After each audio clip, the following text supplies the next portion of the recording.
day to all you beautiful people. I hope you're all doing great.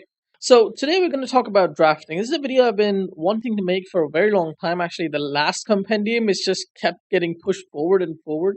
The background, I didn't know what to put as the background for drafting, so I just put on the best drafters out there at the pro scene right now, in my opinion, and that's what it is. So, why do we care about drafting? Well, Battle Cup. Straightforward Battle Cup. Nobody plays Captain Mode, and whoever plays Captain Mode, I don't know who you are. But it's Battle Cup, and it is extremely important. You get a good draft in Battle Cup. Essentially, the lower in MMR you are, the more important it is to get the right draft. Because with a bad draft, you will almost certainly lose. However, with a higher MMR, to be honest, it's not really fair because the higher in MMR you go, the the chances of bad drafts and the amount of badness of the draft decreases. So point being, it's more important to get a good draft the lower in MMR you are. And if you have a bad draft straight away, the chances of your winning severely decline. You're playing with a 40% disadvantage, 40% more disadvantage, or more than that, obviously, depending on how bad your draft is. Okay, so let's just jump into it. This is the very familiar drafting screen.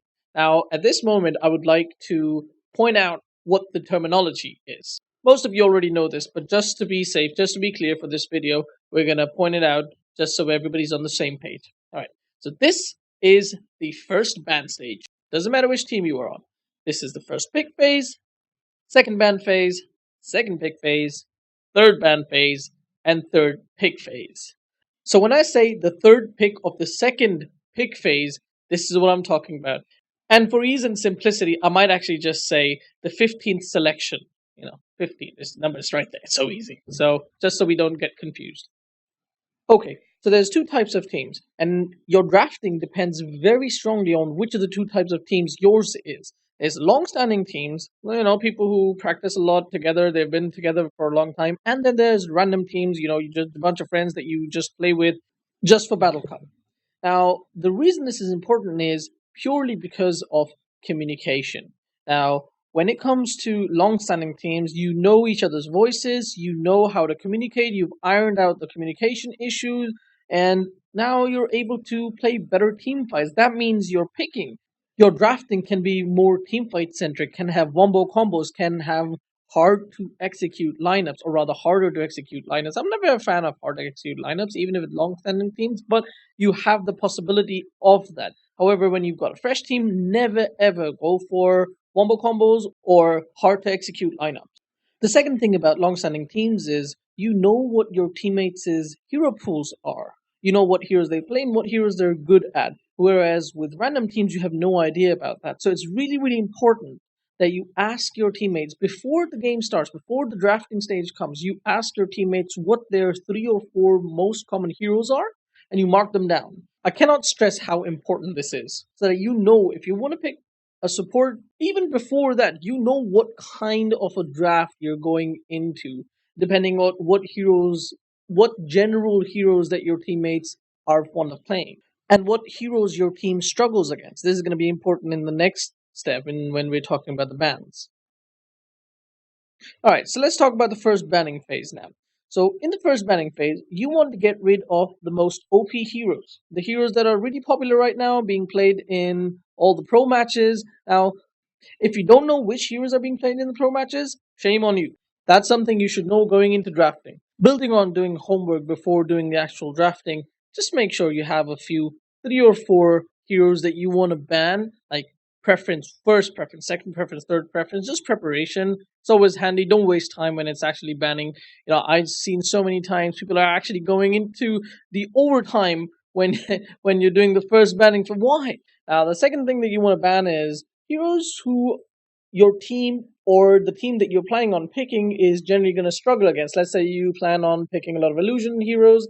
Maybe think about banning heroes that are good against illusions like Timbersaw and whatever. And the third thing that you want to do, and this is only if you've got a long-standing team, is ban heroes that historically your team struggles against. Let's, for instance, one of my teams, we really, really struggled against Ursa. So we pretty much always banned Ursa in the first banning phase. One thing to note here is if your team has the first pick of the first pick phase, you might not want to ban all the OP heroes because, well, when you say all, there's only two bans, but you might not want to put both the bans on those meta heroes because you got the first pick, so you can snag that one up for yourself. But just be wary, obviously, that's going to be the first thing on the board, so enemy team is going to have a very long time to stare at that and think about the counter. But again, it's a strong pick, so just go for it. It's always good to pick up those meta heroes.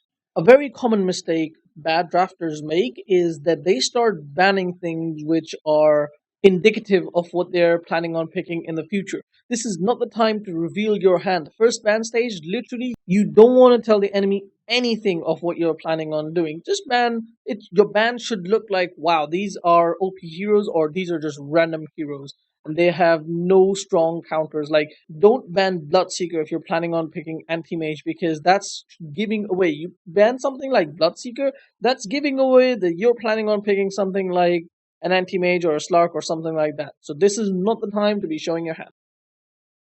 So we talked about bans, and first phase bans should be the smoothest, the quickest thing you go through because you've already got it pre-planned what you're going to ban. Right? It's not going to change very much. You should not waste much time thinking about the first phase bans. Now, the first phase picks, the first pick of the first phase picks goes very, very similarly. You should not spend much time thinking about the first pick of the first phase because it's going to be, again, something that you've already thought about.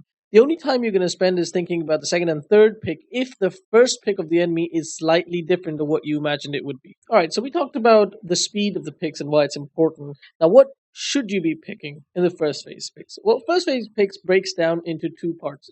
Team 1 is going to have the first pick and the fourth pick. Team 2 is going to have consecutive second and third pick. And what you pick depends very, very, very strongly on which of the two sides you're on. So we'll first talk about the first pick of the first phase picks.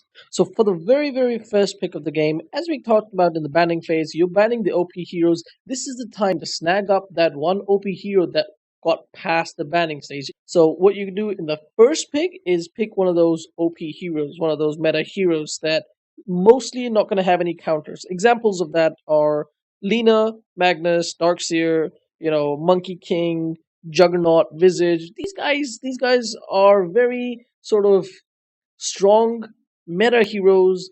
I mean, these might change later on if you're watching this a year from when it was made, but these guys are don't really have very strong counters. Most important thing is they don't give anything away about your lane. You pick a Juggernaut, nobody has any idea what you're planning on doing. You could be going for a pushing lineup, fighting lineup, whatever. I have no idea. The enemy can't just pick a counter to it. Similar thing for all the other heroes that I mentioned. A word of advice here, don't pick an OP hero that has a counter, that has a strong counter. Like Ricky might be an OP hero right now, has many, many counters. Try not to pick Ricky in the first pick. Alright, the second option that you have, and this is my favorite option, this is what I mostly do when I'm drafting, is to pick an extremely versatile hero. And a versatile hero, examples of those are Vengeful Spirit, can go mid, can go carry. This is very, very strong support. Doesn't give anything away about your draft or what you're planning on doing or what you're planning on doing with your lanes. Similar thing with Juggernaut, Lena, Axe, Sand King, Wraith King, Elsie, Mirana. All these heroes, they're very versatile in that they don't give anything about your lanes, where what you're planning on doing in the game. If you're planning on going for an early game, late game, is you're planning on going for a control lineup, Roche lineup, what sort of a thing you're trying to doesn't give anything away. Versatile picks. Ogre, actually, I forgot about Ogre. Ogre is a very, very, very fantastic first pick because it doesn't give anything away at all. And it's a strong stun support, doesn't give anything away. Really, really strong first pick. Now, another thing you can do is just pick a super, super strong support. And this is something that is very, very common in the pro scene, in the high level pro scene. They pick really, really strong supports as a first pick.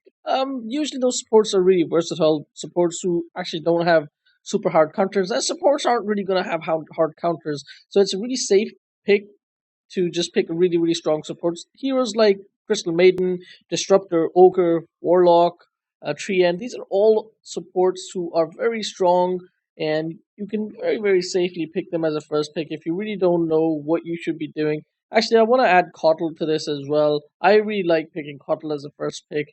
Does give a little bit away, but it's fine, makes the enemy sweat a little bit, so it's completely fine. Alright, and the last thing that you can do, and this is something I would not recommend at all, is to debate a Naga or Alch first pick. Make the enemies think that you're actually going for a Naga draft or an Alchemist draft, but in fact that's actually a Naga support, Alch support, which you're gonna only reveal at the very end, and the enemy just drafted everything to against Naga Alch, and they've just been debated and their draft is suddenly all in the air.